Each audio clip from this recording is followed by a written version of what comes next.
नमस्कार मंडळी, आज ना मंडळी एका वेगळ्या पद्धतीची आपण भजी बनवलेले आहेत। बघू शकताय मस्त क्रिस्पी कुरकुरीत झाले होते ही भजी। काही टिप्स आहेत, नक्की व्हिडिओ शेवटपर्यंत बघा म्हणजे तुम्हाला कळेलच। तर घरातल्या साहित्यात बनवून तयार होते आणि ही भजी पालकची भजी असल्यामुळे फक्त पालक तेवढी बाहेरून आणायला लागते, बाकी जास्त तामझाम सुद्धा करायची गरज नाही याला। तर व्हिडिओ शेवटपर्यंत बघा, काही टिप्स आहेत त्याच्यामध्ये, मग तुम्हाला कळेलच। तर इथं हे भजी मस्तच लागले होते, तर नक्की ट्राय करा।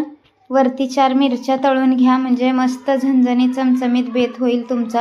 कधीतरी अशा एका वेगळ्या पद्धतीची भजी बनवून पहा।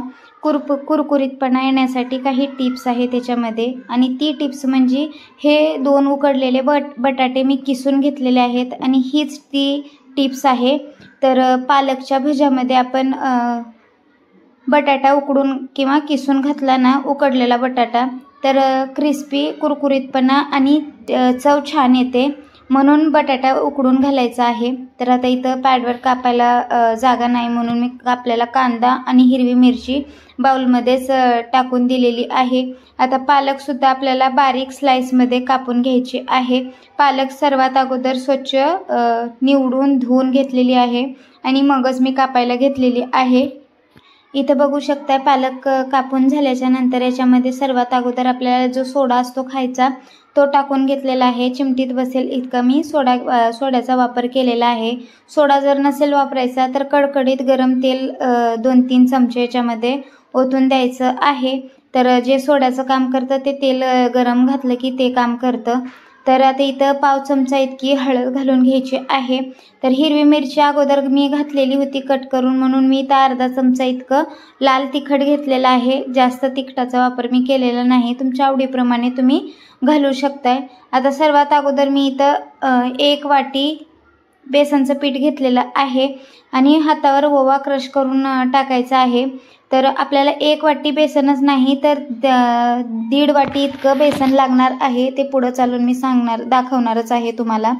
तर आता त्या बाउलमध्ये भज्यांचं पीठ कालवता येणार नाही म्हणून मी इथे एक टोपामध्ये काढून घेतलेलं आहे। चवीनुसार मीठ टाकून द्यायचं आहे। सर्वात अगोदर हाताने आपल्याला याला चुरून घेतल्यासारखं करायचं आहे किंवा कालवून घेतल्यासारखं करायचं आहे, म्हणजे जे काही ओलसरपणा आहे पालकमधला, कांद्यामधला आणि बटाट्यामधला ते पिठामध्ये ॲब्झॉर्ब होऊन जाईल। मग नंतर आपल्याला पीठ कितपत मिक्स करायचं आहे हे समजून जाईल। तर थोडंसं मी पाण्याची धार घातलेली आहे वरनं, आणि कमीत कमी 1 अर्धी वाटी आपल्याला पाणी लागणार आहे, जास्त लागणार नाही पाणी।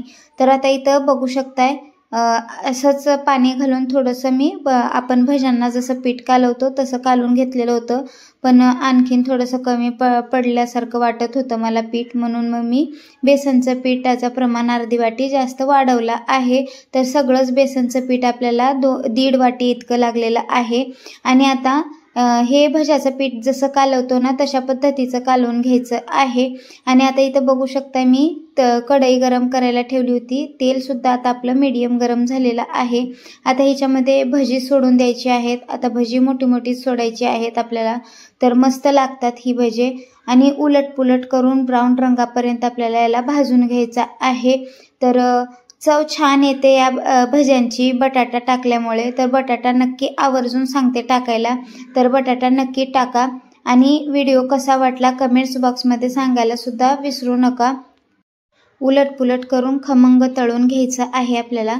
तर बघू शकताय मस्त असे भजी आता आपले कलर खूप छान आलेला आहे खालच्या बाजूने। आता पलटी मारून दुसरी बाजूसुद्धा आपल्याला तळून घ्यायची आहे। बघू शकताय मस्त असा रंग आल्याच्या नंतर मग आपल्याला काढून घ्यायचे आहेत। बाकीची ही भजी मी अशाच पद्धतीने तळत आहे।